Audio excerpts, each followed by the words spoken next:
Welcome back to our afternoon session. We will start off with the panel discussion of the dynamic growth in the global food tech industry. In this session, we are honored to have Mr. Prasit Boondoungprasert, Chief Executive Officer of Charoen Pokphand Food, Mr. Vasit Taepaisitphongse, President and Chief Executive Officer of Betagro Group, and Mr. Vivek Dhawan, Chief Executive Officer of Mega Lifesciences with us. Mr. Dan Pathomvanich, Chief Executive Officer of NR Instant Produce, will be our moderator for this session.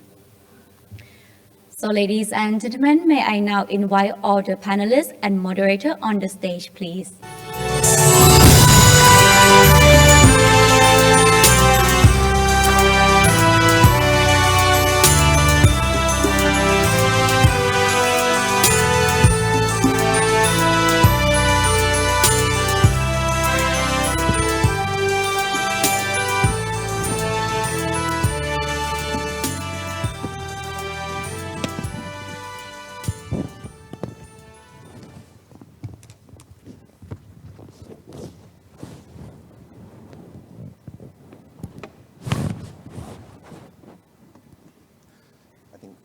There's going to be an introduction, but I guess not. Okay, so I'd like to welcome everybody to this, hopefully a very interesting session. I'm going to start off with a very short introduction about the theme of this session. We'll go through a series of questions, hopefully more relevant from a country, industry, and then a company perspective, and then we'll hopefully end with some time for Q&A. So my name is Dan, I'm CEO of NRF. We IPO'd on the set in 2020 based on our strategy of food for future. So, you know, we started with sustainable food production, went into plant-based, then went into e-commerce driven brands, and now agriculture-based carbon capture to decarbonize our industry. When I first got the invitation, I was a bit surprised because, you know, as a food for future company, I'm now in the presence of very distinguished panelists, all large industry giants. And so I'd like to thank the set for this opportunity. So why the theme? Why global food tech? You know, food technology went over the past 100 years, right? It went from sterilization to preservation to industrialization, then to fermentation, then to genetic modification. And then funny enough, now we're back at clean label naturalization. And then now preservation, as in preservation of the world, from basically all the devastation that some of these technologies have created. But why is it important and why is it important now? And I'm not going to recap what's wrong with the world. But here's some fun facts, right? If you took 80%, if you took global deforestation, right, 80% is from farming, okay? And as a country, if you combine all those lands together, it would be the size of Russia. If you took the nanoplastics from the ocean, right, as a country, that would be the size of Argentina. So we're living in a world you know, it's trying times. And to be more relevant, the world is constantly changing, whether it's from 2020 up until now with Mr. Putin's special operation campaign. And I'd like to give a fun fact, okay? So if you look at the price food index, right? When the price food index globally is over 220, there tends to be a political revolt. Starving people, unhappy populace, right? And if you're curious, this month it's 150, so most governments are pretty safe. So what is the world of, what is the role of technology and innovation in food? The simple answer, it's either the answer to our problems or it is the problem itself. And it impacts everything. And I want to end with this. If you, as investors, analysts, fund managers, I think everybody would have wished that you had invested in Tesla in 2010, right? You'd be sitting on paper gains of like 13,000%, amazing, right? You know, in 2008, I like to call it the Tesla moment. Elon is sitting on his couch, sleeping on his friend's couch, companies are teetering on the verge of bankruptcy, and he perseveres, right? Becomes the richest man in the world. In 2008, what did he see? He saw the intersection of three major megatrends, right? Number one is regulatory reform for climate change. Number two is changing consumer preferences. Number three, a linear improvement due to technology that would change the car industry. And in my personal opinion, we are at this moment in terms of food, right? So you've got regulatory reform that's coming from a climate action perspective. You've got changing consumer preference. And number three, you do have a linear improvement curve in terms of technology and how innovation will change.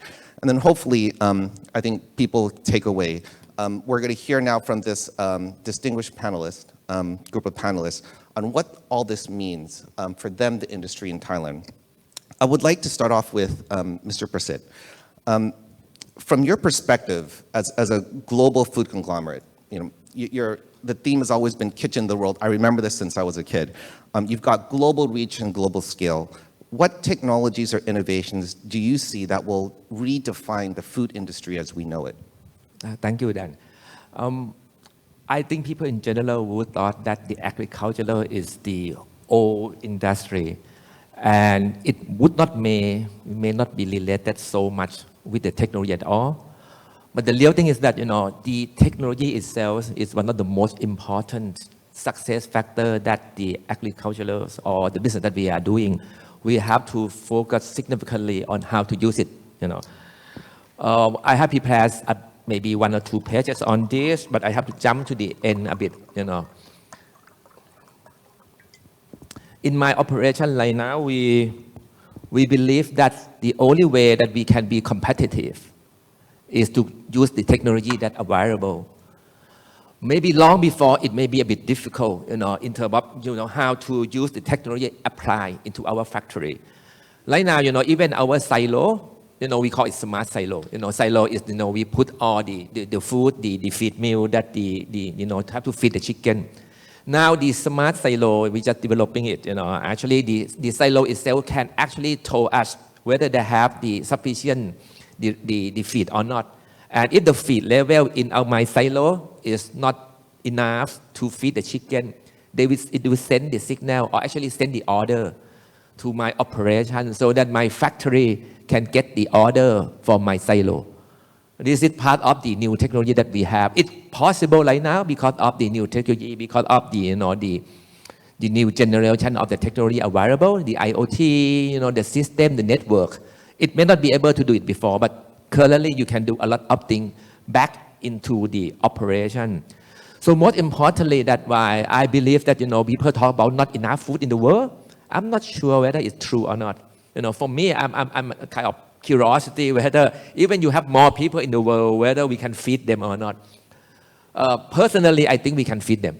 The reason is because the technology. The reason is because DNA, the development of the genetics. You can even actually improve the genetic level a lot better than before. You can use, like right now, we use only a few people to take care our operation, like, and we call it like smart camera. We don't need to use people. We still use some people, but we also using the smart camera to help us managing the chicken farming or even pork farming, And we even can put the microphone in our farming to see whether the chicken, for us, we need to go to see doctor. But now in our factory, you can put the microphone, smart microphone into, we are still developing on the smart microphone actually.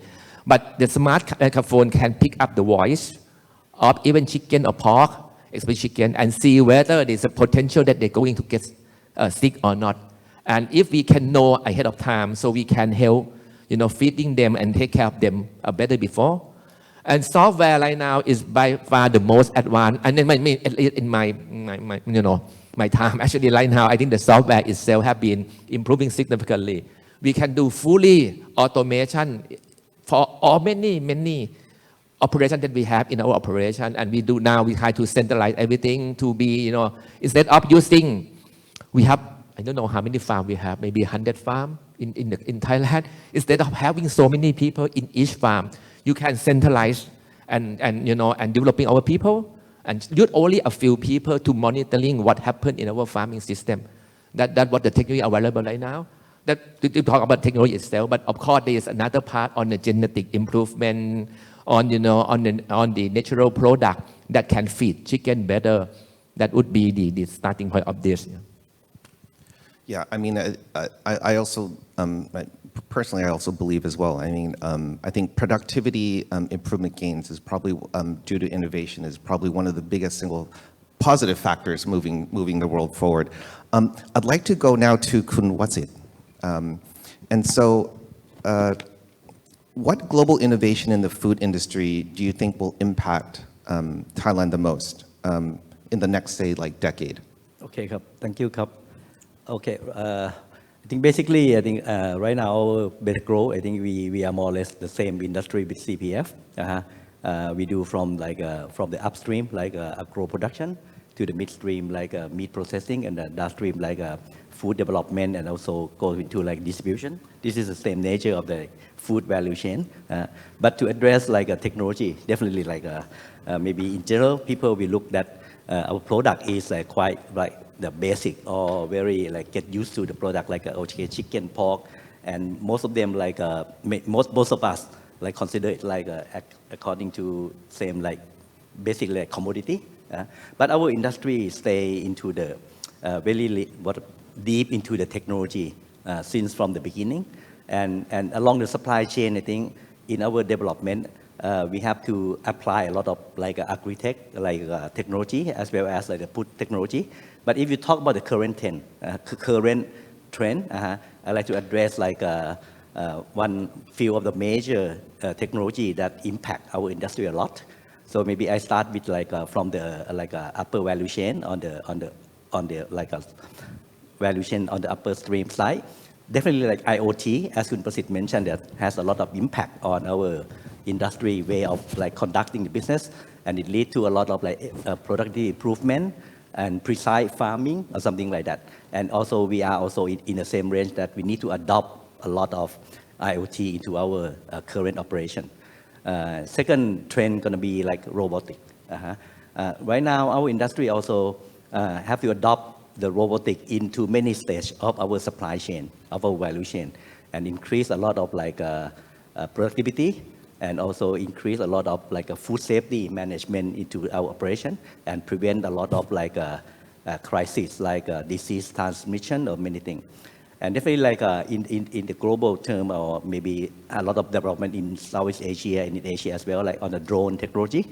And I think this is technology has been a lot of impact, but it should be applied a lot more on like open field agriculture, such as like a plantation or many things. And maybe another technology that should be addressed is about agri-biotech, because of in our area of production, we always have to define what is our agri-tech technology that we need to apply.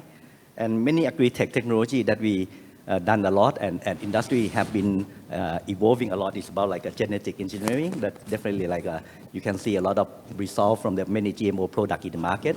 But somehow I think this is kind of like technology that like have to be balanced between like a genetic modification and also the breeder, or maybe like the breeder operation, in order to make the efficiency getting better and better.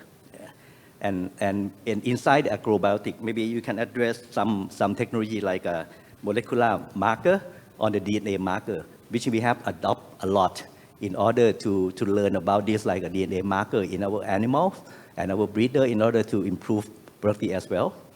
And also some technology inside the agrobiotech, such as like a molecular diagnostic, So we learn a lot from this and use a lot of this technology to apply into many things like a sensory, flavor, molecular diagnostic. So we know in the detail what is kind of like the chemistry on molecule inside the flavor, in order to apply more into our food production system and into advanced system. When it comes back to the food tech, people talk a lot about more on the downstream, definitely such as like alternative protein is coming on the strong impact into the future for sure. But okay, beside the alternative protein that we get used to, and now we get used to a lot of it on the plant-based issue, but the future technology of it is going to come a lot on the what you call maybe like you use the word like a microbiology fermented technology to create the alternative source protein. And definitely in the longer term, the cell culture going to play a bigger role into the alternative protein in our industry. And besides alternative protein, we need to take a lot on the nutraceutical technology, which give a lot of answer to the good health and well-being, and also an aging society, and to personalize a lot of people demand into the future for sure. So this area also very immense, and we need to talk a lot and collaborate a lot with any a third party, like a health node, like a hospital, and some a food nutritionist to work alongside together with us. And next, again, because of the chain of the distribution landscape of the food, so e-commerce still be a technology that keep adopting. So within the area of e-commerce, beside the platform that we quite get used to, but a direct to consumer is a key trend that people will be adopt more. And alongside of it, we see a lot more of the technology of the cloud kitchen and the ghost kitchen that go along with the e-commerce development on the system. And finally, on the food safety and transparency is a big technology as well. And I think the world now, all the consumer need to address a lot of safety and transparency in the food system.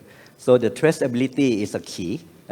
So the platform like a blockchain, like a advanced, blockchain system will allow us to get a lot more transparency in the food chain system that definitely keep the trust to the consumer. That's the key.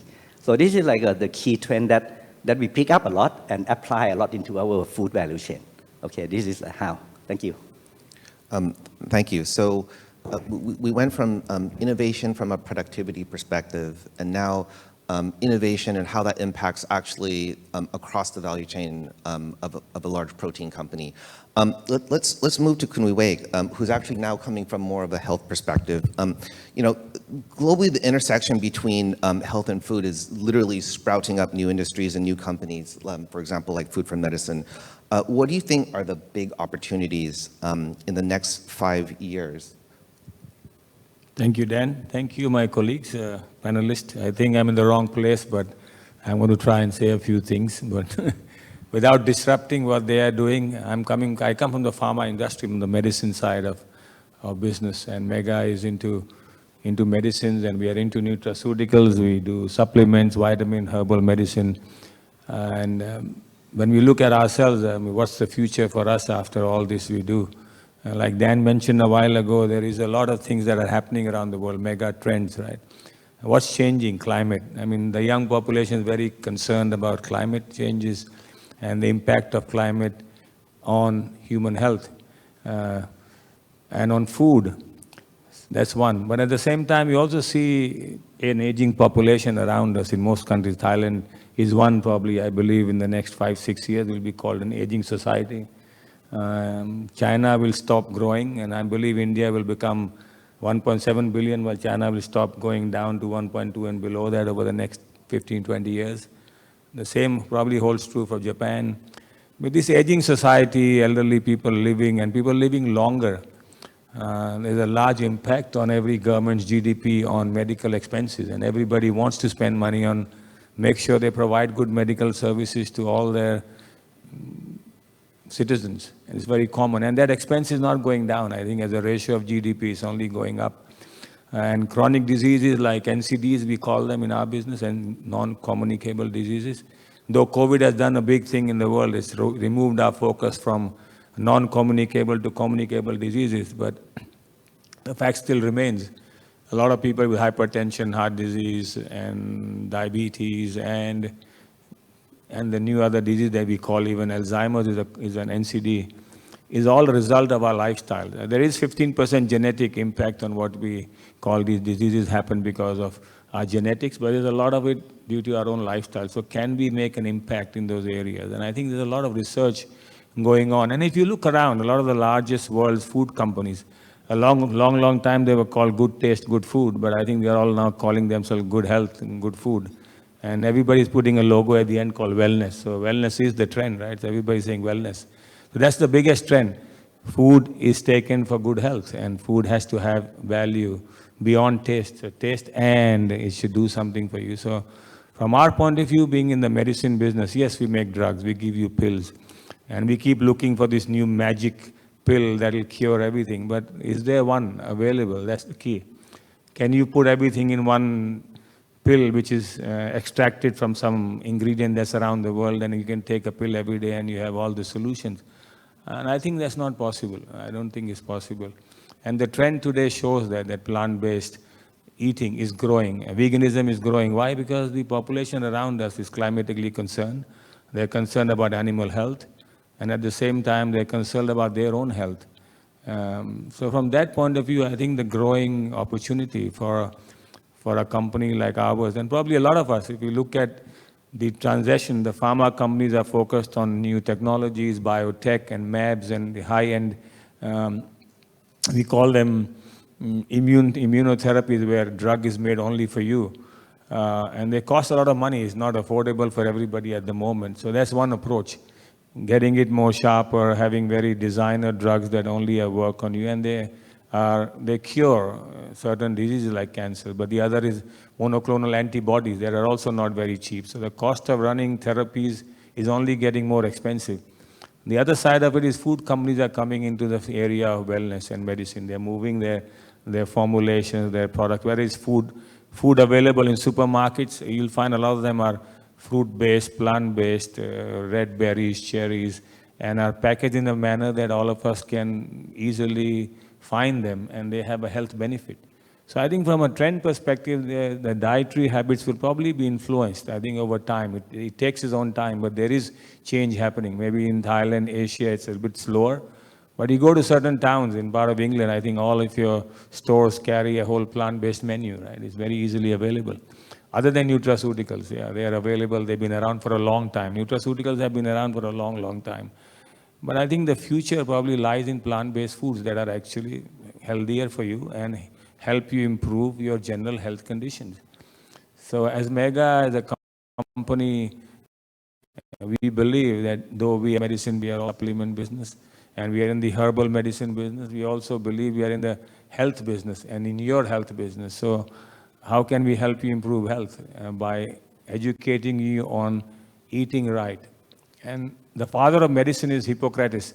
If you read the first line that he taught, all the doctors read is, food is thy medicine. So food is your medicine. So food is not just food, it also acts like your medicine. And any history you read, you come to Ayurveda, you will also read, in the first line is, you are what you eat. You go to Chinese traditional medicine, all the medical cures were also designed based on herbs, but they also were linked to the food you eat. And the food you ate, from the first dish to the second dish to the last dish, was all based on some scientific basis to help you stay healthy. I think that's probably where, I think in the next 10 years, then the opportunity lies. We as Mega, as a company, are focused on developing food-based, plant-based products for wellness. So our next business is Natural We Care. We have Mega We Care, we have Natural We Care, we are developing plant-based proteins for mother, for children, for growing babies, cereals, and also in elderly nutrition, so that as they get older, they lose muscle, they have other diseases, and can they manage them by changing their dietary habits, by using products that are actually focusing on improving their health conditions. So our focus is there in that food by medicine, food is thy medicine. And that's where we are spending our interest and time and money, other than what we do in the drug and the pharma industry anyway. If you have disease, there's no choice, but you have to take the drug. So making good quality drugs is something we do. If you want to supplement yourself because you don't get enough out of your diet, so we make supplements as well. And if you want to start before you take a drug and you want to take a herbal medicine, because they also work in solving some of your common ailments, very well proven, clinically effective medicine, we do that as well. I think the future for us is also to help you stay healthy, and that's where we are involving ourselves and spending our time and money. I mean, other than all the things our my great colleagues, and especially coming from industries that are much larger than we are, and they have a much larger impact on the world. We also, productivity improvements, quality improvements, making sure we remain competitive, and not only competitive, we're able to continue and supply products across the world, because we operate in the third world. We operate in developing countries around the world, in 33 countries from Africa, one corner of Ethiopia or Ghana to to Thailand, to Burma, to Vietnam, and we supply products made here and get it to them around the world. So that's something that we have to work on to ensure supply chains are well looked after and delivery and quality reaches people at the end, and we can ensure that the product sold in Thailand is as good as products sold in Ghana or sold in Peru. And what we promise 2 years, we can ensure that 2 years the product maintains its quality. So that's part of our responsibility. And in the pharma business, this is something which is has been very important since the regulation controls you, and the requirements are very stringent anyway. So we are moving from pharma to a little bit in the food space, but not exactly in the food space, not in your area at all, very far away, but in a smaller space to help people stay healthy, using food as a way to help people stay healthy. So that's my take. Thank you. So I think this first part of this line of questioning is very clear that globally, innovation and technology is going to help the world move past some of the dire predictions that you read in the headline newspapers. I'd like to maybe now look from taking it from a global perspective, now just looking at it maybe at a company perspective, going back to Khun Prasit. The CP and the CP group of companies, CPF, your company, has, I've always been a fan. I mean, you've moved very aggressively in multiple industries. And how are you addressing, from an innovation perspective, this within your company as a new S-curve? Okay. Can I get back my presentation a bit? Whatever we do, as in our company, we have to look at what is the global trend first. Luckily that we have been in many countries in the world. So we always look at what is the trend right now and how can we, follow up the trend and even be ahead of the time or not of the trend. We also check right now, the trend on the consumer trend right now is, of course, the health and wellness. But the definition of health and wellness for each person is, each individual person is very much different. The trend before, people talking about, or if the food have the functional benefit, have some special thing inside, that requirement is still be the same.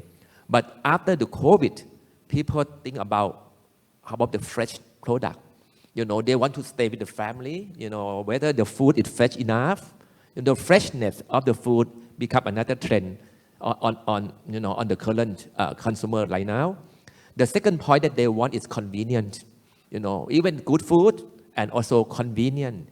Convenient with fresh, convenient in maybe not the fresh food, but the food is fresh. Like ready to eat, ready to cook. And very much convenient for them, to order is at any time that they want. So in that case, we have to see how we're going to improve our operation to get along with our partner or whoever it is that, we have to work with them in order to provide the convenient food for them. And another thing that we have to really look at it is also, I think people right now, everyone here, know about startup. We are more open actually. Actually this is something that the big company have to be careful. Because now consumer want to try new thing. And consumer also think right now that due to the technology, everybody believes on the technology right now. They're also more willing to try new thing all the time. So the problem with big company, I don't know if it's the Betagro problem, but my problem is that sometimes we are slow. We are too big sometimes. So we have to speed up our operation to have new product available for our customer as much as possible with different package or even different branding structure. That would be the third trend right now. And the fourth trend, is that, is the two different things happen in the world. There's people want a bit premium, good food, high quality, preventive food, that kind of thing, that is actually growing. But the big part is the mass. Mass is still very big. The big part, mass is big, but the growth rate is declining. And there's another group that, due to the economic right now, so many problems happen in the world. The private brand, the value product, the private brand have been increasing significantly. That's why there's a two big group that, a premium and also mass is still a lot, but declining, and then the private brand or the value product is increasing at the same time. The last point is the environmental sustainability issue.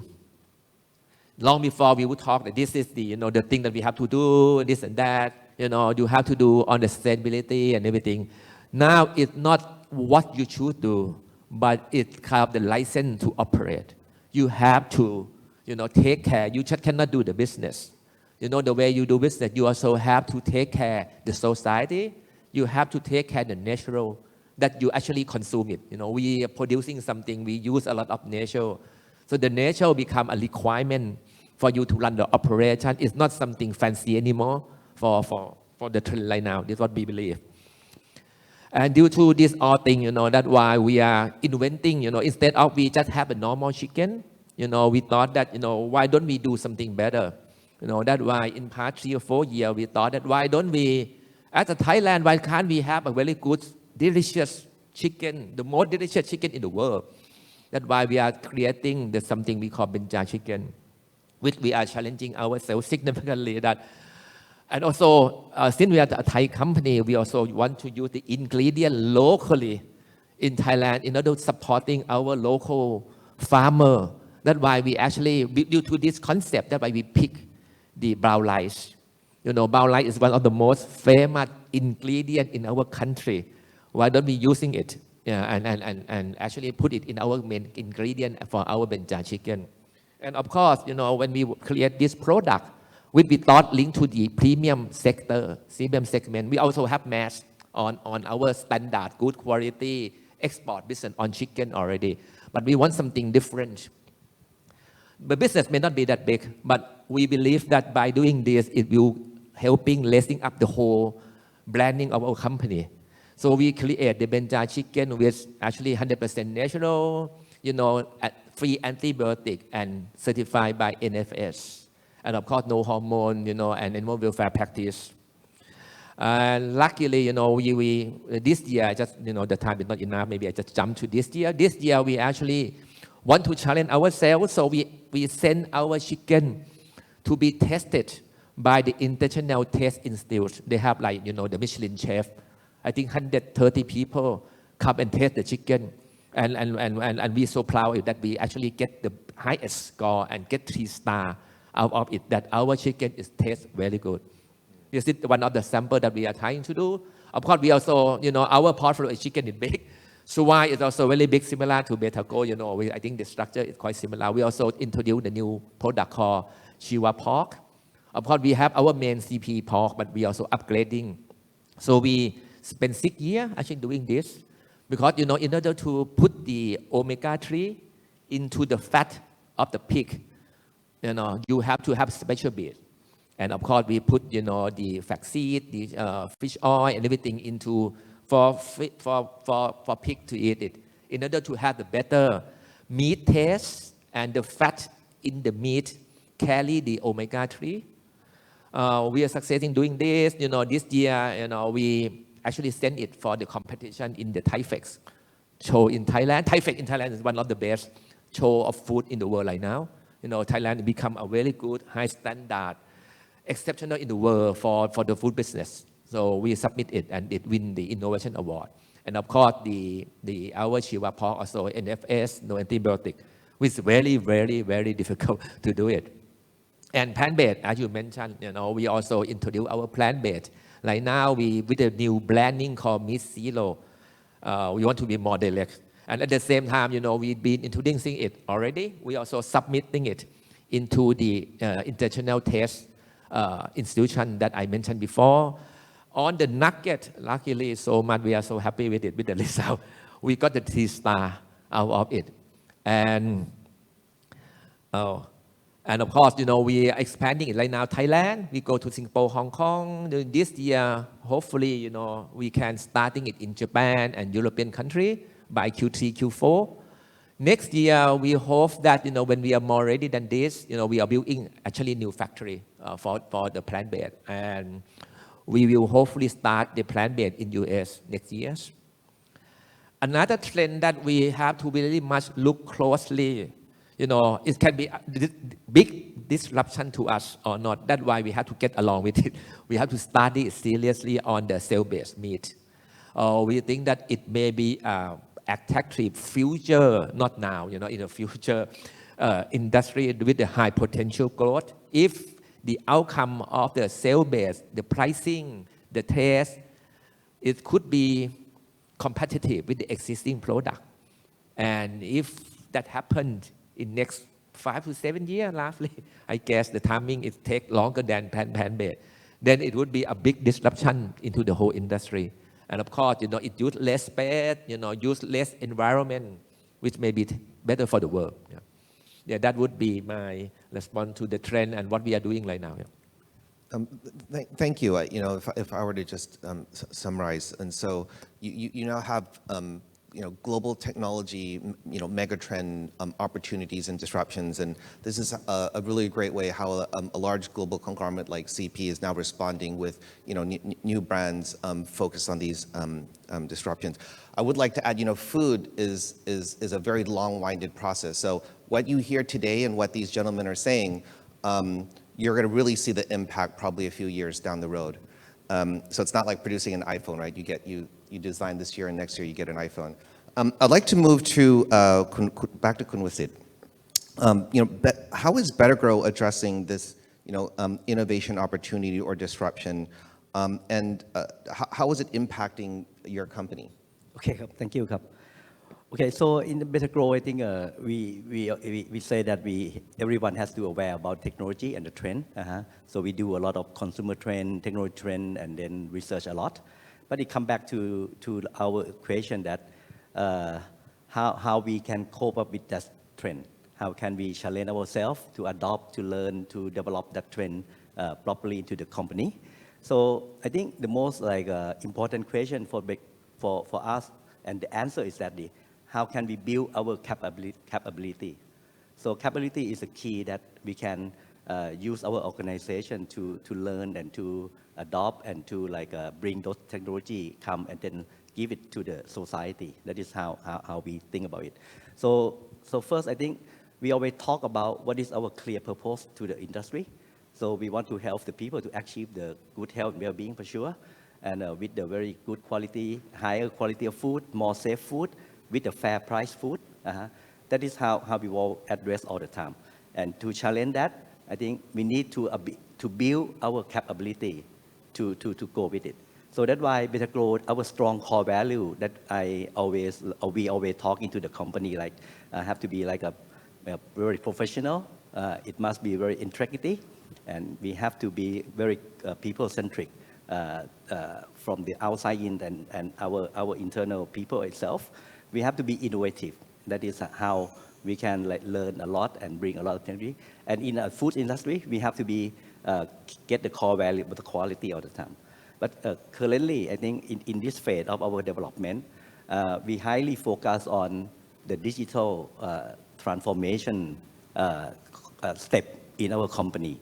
So that's why we need to bring a lot of our people to prepare that how the technology, the digital technology, that how the move Betagro into a step into industry 4.0 into the future. But we are now in the journey of that. So that's why we have the clear plan of this technology adaptation or transformation into the 6th node. We have to talk about first of all the big data operation, the smart CRM operation, the smart farming operation, the smart factory operation, and also the smart operation working, as well as the smart quality. And everything inside, we need to see the technology that come to attach to all the nodes that we're doing, and all bring back to the same a data structure, and also created to be a big data that we're gonna run. And during this current situation, I think in order to make our people understand that we need to challenge the thing together along our development to build capability. So that's why we also talk about the whole Betagro need to powering the chain.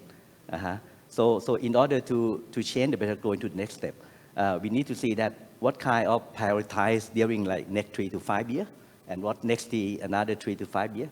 But currently, we talk a lot about the supply chain resilience is the first guideline because of we just passed from the like a big COVID situation, and also in Thailand we passed with the very big crisis of the animal crisis, such as like African swine fever. We do have learned a lot during the last like 15 years that we have bird flu situation in Thailand. But lately we're facing with like African swine fever. So we have to enhancing our supply resilience through the technology. That is the most important. And secondly, I think we need to like pursue a lot on the digital transformation that we are now ongoing a lot inside our company. And thirdly, about people transformation. Without people transformation, we cannot do anything on this like ambitious or the aspiration of us. And thirdly, like we need to conduct a lot of new business on the new venture, such as like the plant-based or the new downstream like business related like cold chain or something like that, or more advanced like e-commerce system that we can like get like what you call the benefit out of this technology. And lastly, definitely like sustainability is the key, as everyone have to be like evolve in the like a total like global issue. I think sustainability is issue. So we have a lot of initiative relating to the like a sustainability issue, and as well as like a ESG like a topic that we need to address. So I think for the technology, definitely everyone understand and everyone have to see, but how to get and bring that technology inside the company. So the capability is the key. So this is like how we want to build our capability and challenge those technology that we need to give back to the society. That is the most important thing. ครับ ขอบคุณครับ Thank you very much. It's interesting.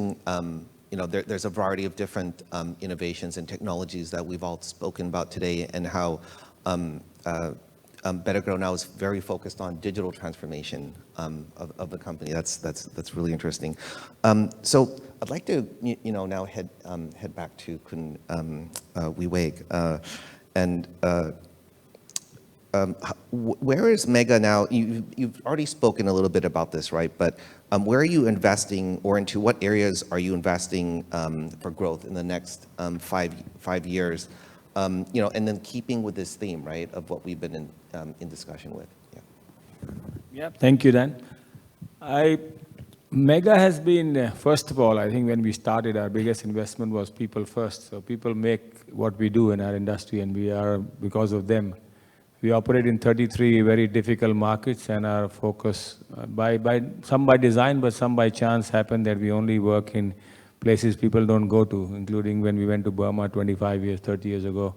Or we are in Ethiopia, or Nigeria, or Ghana, where people would think, why are you there? But that's what we operate in. So that was the first part, belief, culture building. But the last 5 years, as you hear just now, is all about that reason to be, that purpose. And our purpose now, it has always been there, but the purpose now probably sits on top of everything that we do, is improving lives, helping people to stay healthy as long as they live. So we pray that, not that you fall sick so we can sell more medicines, but we pray that you stay healthy so that you can continue to consume a lot of our products and stay healthy in case you need them.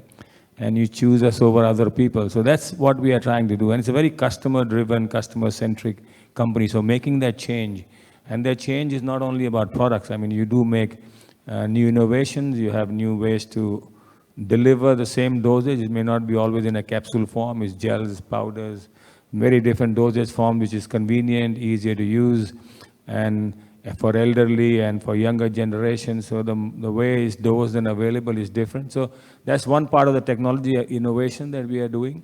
But largely how we focus and work with you and work in you helping your life. So there's a lot of digital work. We are working on health tech there to help you onboard and educate you on managing your lifestyle so you can stay healthy. And for that, we have also built an experience center. We have a lifestyle improvement center called Wellness Care Center in Thailand. And that's why we see a lot of opportunities here to not only disrupt the way you manage health. You manage health by disease management. You have a problem, you go and you take a drug, you operate, you have a solution, then you have another operation. So that's one way. The other way is to make some decisions on your own lifestyle management, and we can help you along your journey to improve health. So that's another area that we are working on to make that a part of human life as much as we can in medical practice, in pharmacy practice, as well as your own practice on a daily life. So if we can be a part of your life, we get in on your journey to stay healthy as long as you live. So that's another part of our journey where Mega is involved in, and we are investing, building models, and also testing them in various markets where we are, and hopefully beyond the product. It's not just product based, it's beyond the product with one objective, is helping you to stay healthy as long as you live. So these are investments that Mega is making in the markets where, other than what we do, I mean, I think everybody does in your own industry. You launch new products, you go to new markets, you grow your business, you expand your brand. All that we do anyway. I mean, that's part of existing businesses. You grow your existing business as it is and become stronger as your brand. So I'm sure there's a lot of stories behind it. I can tell you for hours what we do. But I think beyond that, the key goal is to improve your life, make sure how people can stay healthy, because you're going to live till 90. Average age is growing in every country. Look at Thailand in the last 20 years, from 64 to 74. Even India, average life has grown. Look at in many countries. So Sardinia, men live till 100. Okinawa, women live till 100. And this is also happening. But the thing is, do they live healthy as long as they live? Can they live on their own, or they live with some injection or some hanging bottle with a liquid coming in your hand and on wheelchair every day? So it's your choice, and that's what we are trying to do, to make sure how can we help you to live on your own and stay healthy, enjoy that end years of your life. And that's where Mega wants to play a role. I think that's where we want to be involved. And we see Thailand, and that's probably somewhere in your next question will come, what we think we can do here and why we think Thailand is such a wonderful place to do all this. I mean, nothing to do with what you're doing in the food area, but something we believe has a future and has an impact on the world where we live in as well. So that's it. Thank you. That's quite profound, actually, what you've just said. So you know, we went from a very kind of you know, I guess a revenue diversification strategy with innovation, and then towards kind of like a corporate transformation. And now this is almost like helping you know, the consumer's journey, right? In terms of their transformation and having the company use innovation to help enable consumers. That's pretty cool. I want to kind of go back to kind of the theme for today, which is a new hope, right? And how is it you know, in the event of all these challenges that we have, food technology can be part of that hope. And I'd like to come back to Kun Prasit again. As one of the biggest companies in the country, right? This is going to be a common question I'd like to ask, but you know, Thailand is at a very important stage in our development, right? We've got aging society, we've got climate change, et cetera, et cetera, et cetera. But if we were to select one mega trend that would transform the food industry in the next decade, what would that mega trend be?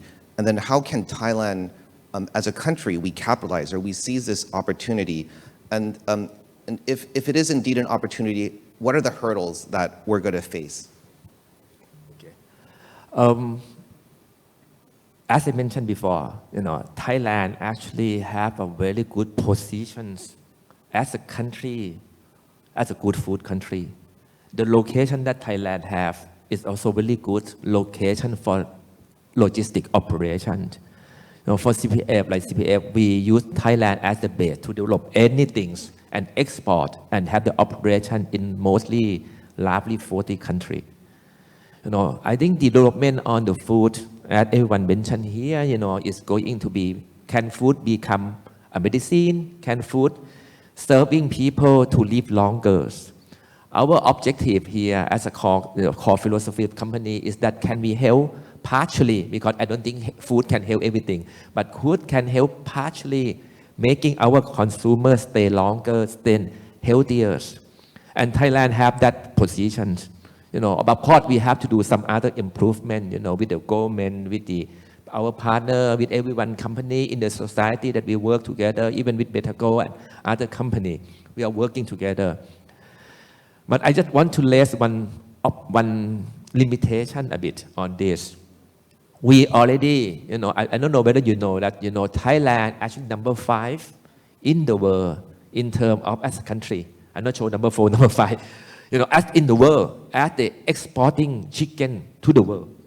And we also a certain number of good things like shrimp. We are also one of the best before, but now we are losing the position a bit. The one thing that Thailand have some limitation is that in order to do all of that, for my business, it's on the meat part. The limitation that we have is the raw material. Right now, you see the issue with the Ukraine. Then the cost of the food become increasing. It's because of the raw materials not available enough in the country. In Thailand, we have just a good development on the meat business. Actually, meat is very good. The limitation that we have is the raw material. Can we have? We use a lot of corn. Actually, I use a lot. Betagro use a lot, but we also have to import the corn from other country. But at the same time, we are agricultural country. Why can't we have enough corn? And soybean, we also use a lot. We also importing soybean from other country. And it's a big opportunity that we have as a country. The limitation is that, when we want to do this, the real thing is that the size of the farming that we have is so small. It's not big enough, but when we do the business, you have to compete with other country. Like Brazilians, big country, the raw material is very cheap. US, the raw material is very cheap. That's why they become more competitive than us. But Thailand, if we can, work together well with, with all related parties, there's so many of them, can we have the enough raw materials to supply, to make the food, to make the meat for us? That I think this is one of the limitations that we have. Hopefully, the government would see the opportunity on here, and if we could do this, then Thailand would be a very good source at the food security for any country nearby here, and also, of course, firstly for our people in Thailand first, and secondly, maybe in Southeast Asia, in Asia, or in other country. That would be a big opportunity for us as well. Thank you. Right. Food security, obviously, due to recent circumstances, obviously one of the most important challenges of our time. So definitely a very interesting positioning for Thailand, and things that it seems from all the innovation maybe potentially something that's solvable, right? So why don't we go back to with the same question, Kun Vasit. You're very well read, right? And I know that you speak a lot in many events. And in your opinion, what do you think is that one mega trend that Thailand can capitalize on, with all this innovation going around? Okay, thank you, Dan. I think mega trend is a very tricky question. What? If I be able to address that, I'm gonna be very happy. But it's so difficult to solve what is a mega trend. But again, because of we look into the Thailand and the what you call global perspective, we must address that. I think Thailand has a very strong position in terms of the what you call our role in the food value chain into the global market. That is how we understand. We cannot deny that where is Thailand in the globe, in the world map. So I think there's a few factors that is ongoing about the trend that we all observe, and have the big impact to Thailand and this region and many things around the world lately. I think if you talk about the trend, I think I'd like to address some like economic trend and global trend first, and then come back to Thailand. What is Thailand should do? So definitely lately when we talk about the world economic, it talk a lot about the impact from geopolitical matter that has been creating after we address a lot of globalization, but now we talk a lot about geopolitics model like globalization. So the theme has been shift along with the immense of the economic competition in many things, and now the word a new world order is also coming to the perspective a lot in the economic world, and people know what is the transition and what is going into the step by step, and definitely in Thailand we sit into the Pacific like a Southeast Asia. So I think the transition of the economic corridors that shift along the a trade deal that happened, I think it always dictates what Thailand can do, what Thailand cannot do, and how we find what is the we can do better. This is always the key. Along with this economic trend, we also address a lot, and we definitely sure that the sustainability trend is very strong and impact on the food industry a lot. And also inside it, the climate change is one of the very big topic and a big trend that the world has to address. And as one of the global citizens, we need to address it very strongly and deeply as well. And in the food security and the food safety is a big trend that people are facing with. And especially during this day, the current crisis on the Europe and the like what you call energy crisis and the conflict on the geopolitical way. This trend we need to address a lot. So it comes down to the action. The world lead us to talk about like a SDG a lot, lead us to talk about the ESG a lot from the investor perspective and something like that. So I think Thailand needs to react. I think currently we talk about the two steps. One, how the ESG gonna play into the next our future of the growth for the Thai economy and the Thai development. Inside it, I think Thailand also address a lot what is a BCG meaning, bioeconomy, circular economy, green economy. I think as an industry player, we need to react into this topic very clearly. But as to react, I believe that I like to say to the government need to express the policy of the BCG more clear enough that to let the investor understand that this is have the direct impact to the ESG that the global is looking. So sometimes I met with the investor. The investor said, what is a BCG? Why don't Thai just address it as an ESG project? In order to let it more clear and link the concept is better, So I think Thailand has do quite well in terms of develop the concept. But in terms of communication and related this the whole concept into the ESG is more important in order to let the global that lead this environment to understand that Thailand have a very good initiative to let this thing happen into our nation. That is, I think I look into it. And come back inside the BCG. Definitely, again, the alternative protein. And maybe I like to get some time to talk about this a bit. So definitely, people talk a lot about the alternative protein. And to the disruption of the technology, we disrupt traditional protein. I think, but from my perspective, I think from look into the many journal and the research and the report in many paper, I like to share with you that definitely alternative protein has a coming into the industry and become our what you call protein sharing in our stomach for sure. But it will not disrupt the traditional protein in the short term. Even you look into another 30 years, it will not disrupt us from many report. Currently, if you talk into from the report, I track from many paper, from the Boston Consulting Report, from the McKinsey report, from the USDA report, and from many things. I think right now there has a projection into the same direction that during the year 2020, alternative protein might share in terms of volume is about roughly 8% of the total protein consumption of the world. Only 8%. So the traditional protein at the time still play around 92%.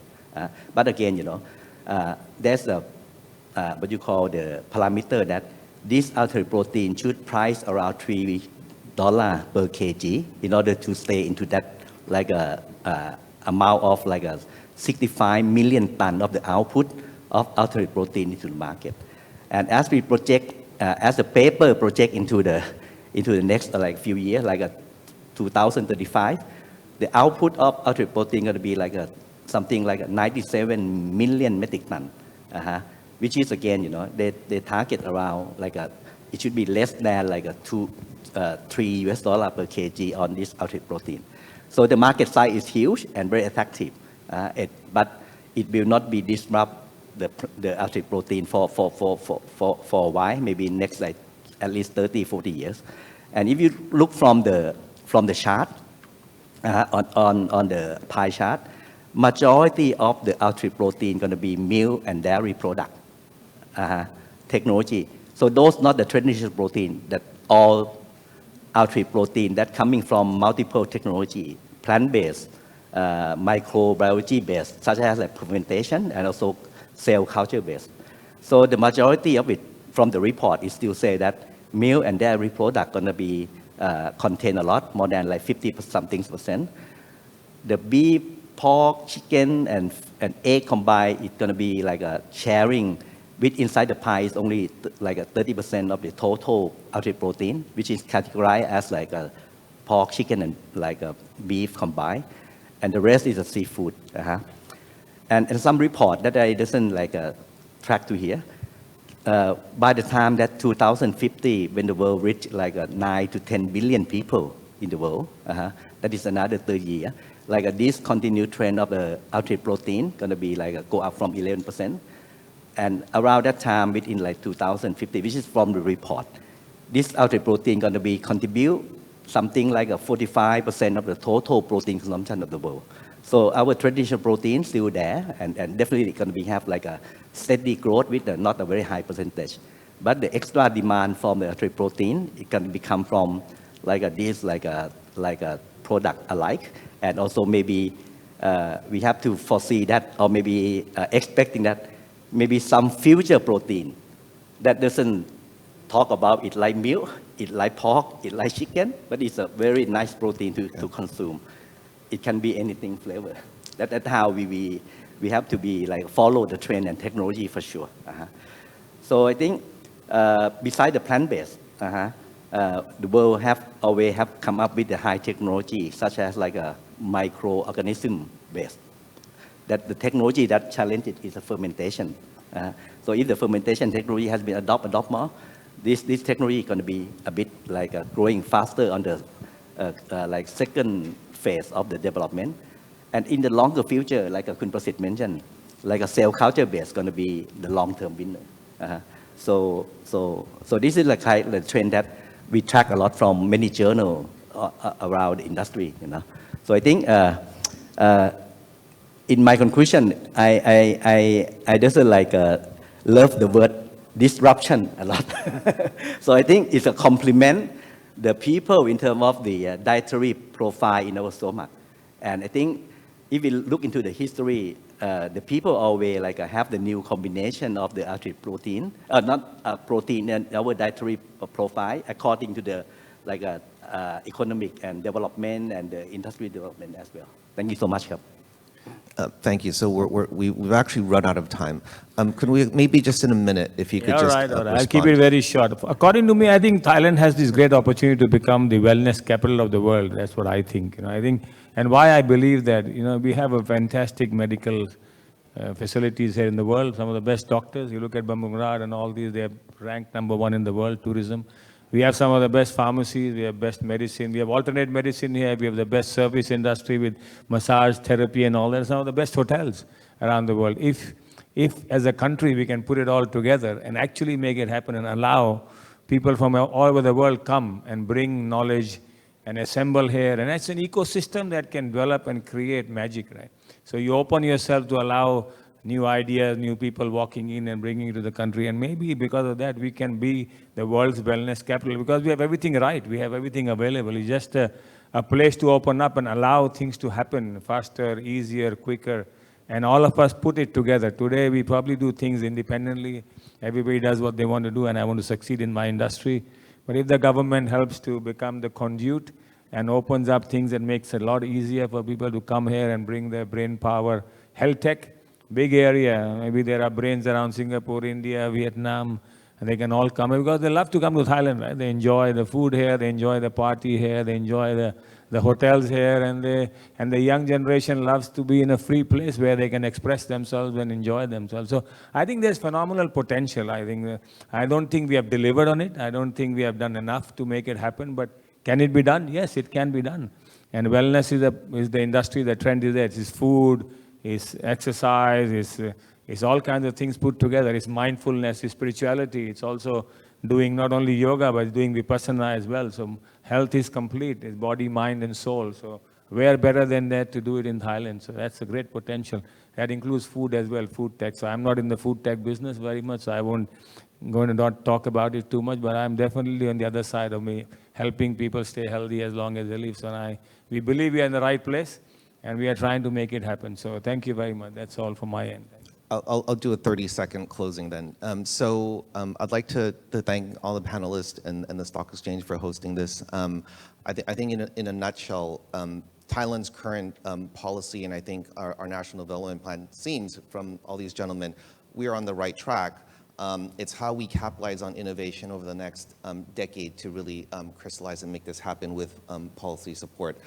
So with that, the hope is there. It is definitely a new hope, and I'd like to thank everybody.